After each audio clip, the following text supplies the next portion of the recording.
Hi friends, मैं संजीव और आज मैं मुगल वंश के ऊपर जिक्र करने वाला हूँ। मैं ज़्यादा टाइम नहीं लूँगा। मुगल वंश का पूरा शासक मैं देखूँगा, लेकिन वन बाई वन, जैसे बाबर, उनके बेटा हुमायूं, अकबर, जहांगीर, शाहजहां, सारा चलेगा। बट ये काफ़ी लंबा वीडियो होने वाला है, इसीलिए मैं मुगल वंश के बस प्रथम शासक बाबर के बारे में ही जिक्र करूँगा। तो मुगल वंश के संस्थापक के बारे में पहले जान लो आप। संस्थापक, और ये संस्थापक हमारे हैं बाबर। अच्छा, ये बाबर है कौन और ये भारत आया कैसे? तो मैं स्टोरी बताता हूँ। मुगल वंश के पहले वंश जो था वो था मेरा लोदी वंश। और लोदी वंश का अंतिम शासक इब्राहिम लोदी था। मैं आपको बता चुका हूँ, इब्राहिम लोदी वंश का अंतिम शासक था और ये दिल्ली का अंतिम वंश है। इब्राहिम लोदी के एक चाचा होते हैं जिनका नाम है आलम खां, और एक बंगाल का सूबेदार होता है जिनका नाम होता है दौलत खां। पंजाब का सूबेदार, बंगाल का नहीं। तो पंजाब का सूबेदार दौलत खां और लोदी का चाचा, इब्राहिम लोदी का चाचा आलम खां, दोनों मिलकर बाबर को इनविटेशन देते हैं कि आइए भारत पर आक्रमण कीजिए। होता क्या है, बाबर फरगना का शासक है। फरगना, और अब ये शासक बना नहीं है, ये बाबर फरगना का है, काबुल का। जन्म देखते हैं बाबर का, तो बाबर का जन्म हुआ था 14 फरवरी।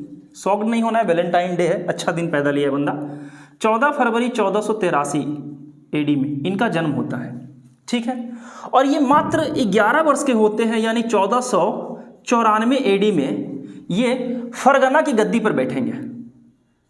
फरगना की गद्दी पर ये बैठ जाएंगे, क्योंकि इनकी पिता का मृत्यु हो जाती है। इसलिए पिता के हिसाब से ये तैमूर के वंशज थे, लेकिन माता के तरफ से ये चंगेज खां के वंशज थे। और तैमूर लंग के बारे में आप जानते हो और चंगेज खान के बारे में भी जानते हो।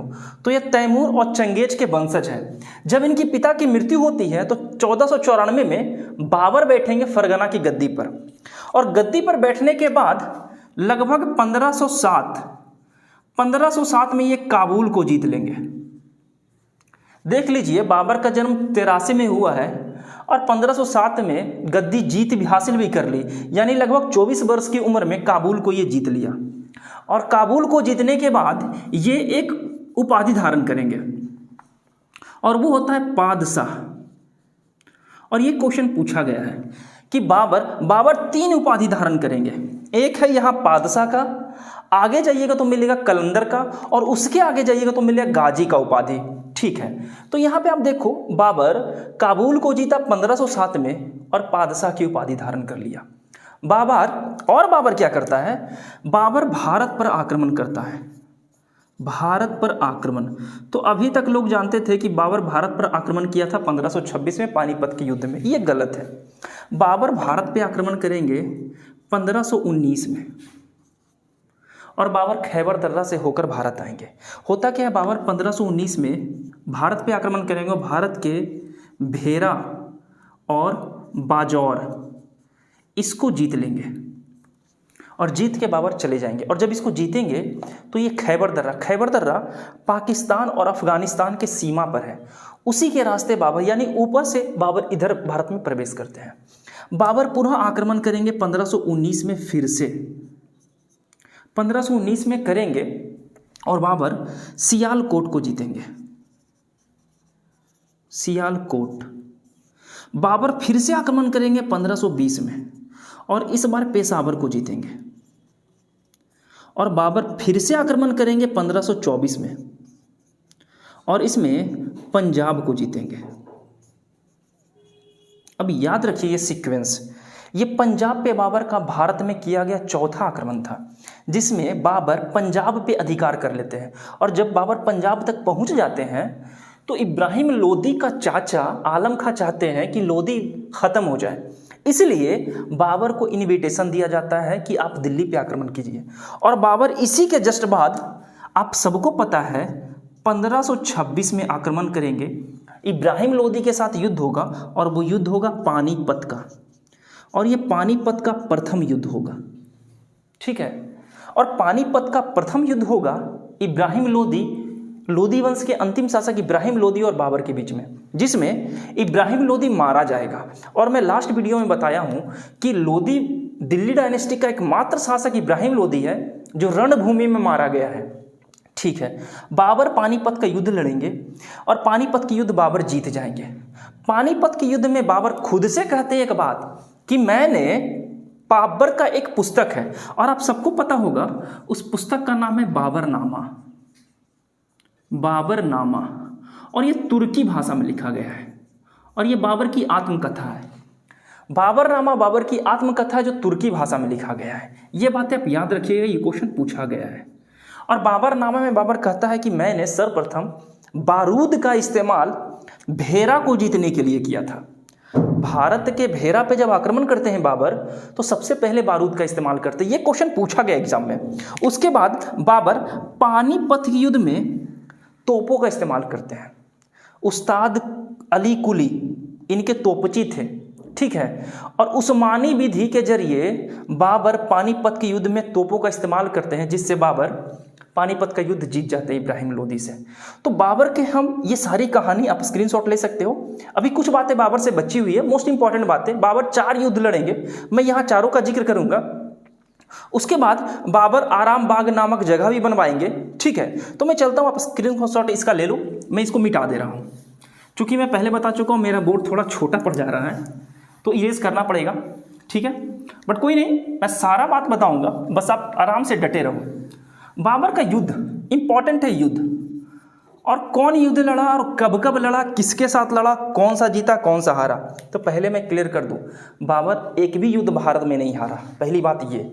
दूसरी बात, बाबर कौन कौन सा युद्ध लड़ा, तो चलते हैं। पहला युद्ध, और पहला युद्ध में अभी बताया पानीपत का युद्ध था और ये लड़ा गया था 1526 में, और लड़ा गया था किसके साथ, बाबर पहला। तो बाबर एज यूजुअल रहेगा इब्राहिम लोदी, इब्राहिम लोदी प्लस बाबर, और सारा युद्ध इसी के बीच में होगा। और सबसे पहले तोपों का इस्तेमाल यहीं करेंगे। तोपों का प्रयोग, अगर बोले तोपों का प्रयोग भारत ने, बाबर ने किस युद्ध में किया है, तो इसका आंसर होगा पानीपत का युद्ध। अली कुली इनके तोपची थे, ठीक है। उस्मानी विधि के जरिए तोप को सजाया जाता था। लेकिन अगर पूछ दे बाबर ने सर्वप्रथम बारूद का इस्तेमाल कब किया था, तो 1519 ईस्वी में भेर को जीतने के लिए किया था, ठीक है। ये बाबर का पहला युद्ध हुआ। दूसरा युद्ध खानवा का युद्ध। अच्छा, खानवा का युद्ध हुआ है 1527 ईस्वी में, एडी में, और इनके किनके बीच हुआ खानवा, राणा सांगा थे हमारे और प्लस बाबर था। तो एक बात याद रखिए, और बाबर जब पानीपत का युद्ध जीतते हैं तो इसी समय बाबर क्या करते हैं, अपने राज्य का खजाना खोल देते हैं। यानी इसका मतलब ये कि बाबर को ये पता हो गया था कि अब भारत पे मेरा दबदबा हो गया, इसलिए उन्होंने अपने राज्य का सारा खजाना लुटा दिया। लुटा इन द सेंस कि काफ़ी अच्छे मात्रा में दान दिए थे वो।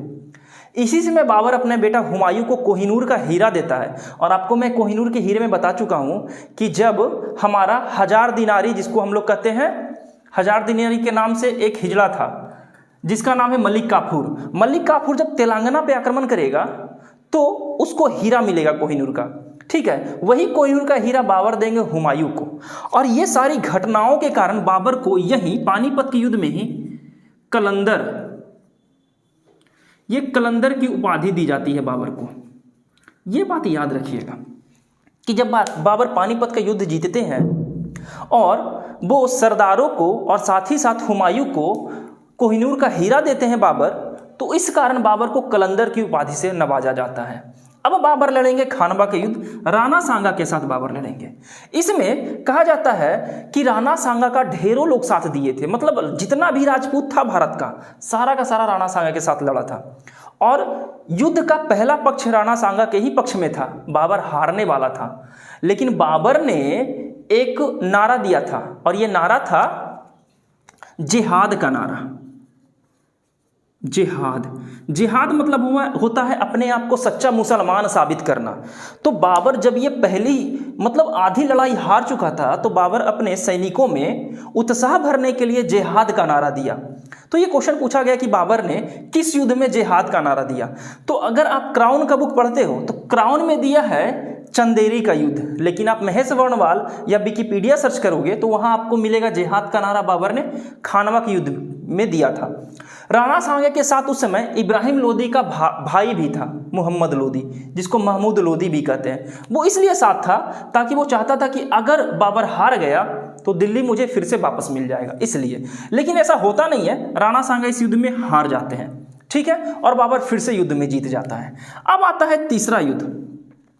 तीसरा युद्ध बाबर लड़ेगा चंदेरी का युद्ध। चंदेरी का युद्ध। और एक बात और, चंदेरी का युद्ध यहां बाबर एक और उपाधि धारण करेगा। तो आप देखो, बाबर 3 उपाधि धारण किया है। पहला उपाधि धारण किया है पादशाह, जब काबुल जीता 1507 में। दूसरा उपाधि धारण किया कलंदर का, जब वो पानीपत का युद्ध जीता। और तीसरा उपाधि धारण किया गाजी का, गाजी। और ये गाजी का उपाधि धारण करता है बाबर खानवा के युद्ध के बाद। ये बातें 3 उपाधि याद रखनी है। चंदेरी का युद्ध होता है 1528 ईस्वी में, और इसमें बाबर और मेदिनी राय होते हैं। मेदिनी राय प्लस बाबर, और इसमें भी बाबर विजयी हो जाएंगे। और लास्ट युद्ध है बाबर घाघरा का युद्ध, और ये लड़ा जाएगा 1529 में बाबर और अफगानों के बीच।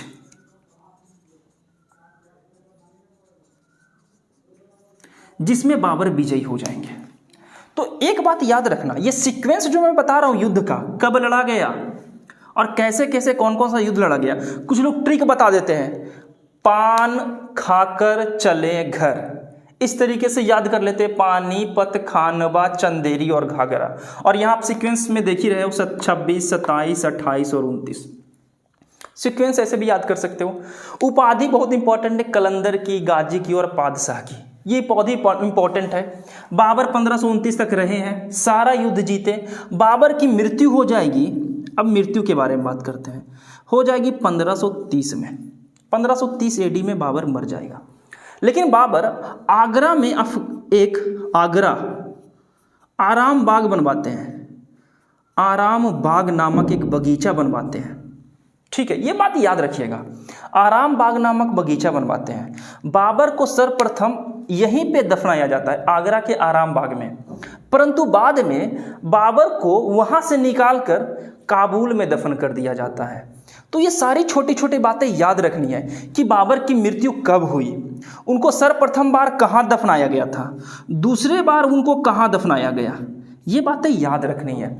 और अभी मैं पढ़ रहा हूँ सिर्फ बाबर के बारे में। बाबर मरने से पहले अपनी गद्दी अपने पुत्र हुमायूं को देते हैं। पुत्र हुमायूं को अपना गद्दी दे देंगे। और बाबर की मृत्यु के बाद 1530 ईस्वी में हुमायूं गद्दी पर बैठेगा। लेकिन हुमायूं से गद्दी संभलता नहीं है। 1540 ईस्वी में चौसा या बिलग्राम का युद्ध होगा शेरशाह सूरी के साथ हुमायूं का, और हुमायूं उसमें युद्ध में हार जाएगा और 15 सालों के लिए अफगान के साथ दिल्ली का गद्दी चला जाएगा। यानी पहला अफगान में पढ़ाया था आपको लोदी वंश, दूसरा अफगान होगा हमारा शेरशाह सूरी वंश, ठीक है। तो हुमायूं से गद्दी संभलता नहीं है, और कहा जाता है हुमायूं दीन पनाह जो एक लाइब्रेरी था वहां की सीढ़ियों से गिरने से इनकी मृत्यु हो गई थी। तो वो सब मैं अगले नेक्स्ट वीडियो में देखूंगा मैं हुमायूं के बारे में। बाबर के बारे में की पॉइंट याद रखने वाली बात, बाबर किस युद्ध के बाद भारत में आया, कौन कौन सा युद्ध लड़ा, उपाधि कौन कौन सी रखी, ठीक है। ये सारी की सारी बातें आप अच्छे से देख लेना। बाबर की मृत्यु कब हुई और बाबर को कहां दफन किया गया और वर्तमान में बाबर कहां दफन है, ठीक है। ये सारी की सारी बातें, आई होप आपको सारी बातें अच्छे से क्लियर हो गई होगी। इससे ज्यादा क्वेश्चन अगर मुगल में बाबर से बारे में पूछा तो इससे ज्यादा नहीं पूछेगा। आप ये याद रखना, बाबरनामा जो तुर्की भाषा में लिखा गया है, मोस्ट इंपॉर्टेंट वाली बात है ये बाबरनामा। आराम बाग की स्थापना बाबर ही करवाएगा। इसके बाद मैं नेक्स्ट वीडियो में हुमायूं के ऊपर जिक्र करूंगा। हुमायूं और शेरशाह आपस में युद्ध करेंगे, हुमायूं निर्वासित हो जाएगा और चला जाएगा 15 साल के लिए निर्वासित जीवन जीने के लिए। उसी समय हमारा अकबर का जन्म होगा, ठीक है। तो नेक्स्ट वीडियो में मैं मिलता हूं, तब तक के लिए जाते जाते 2 क्वेश्चन आपके लिए। पहला क्वेश्चन, पानीपत का युद्ध कब और किसके बीच में हुआ, और दूसरा क्वेश्चन, बाबर ने गाजी की उपाधि कब धारण की थी, ठीक है। तब तक अपना ख्याल रखिए, कल फिर मैं मिलता हूं, तब तक के लिए धन्यवाद।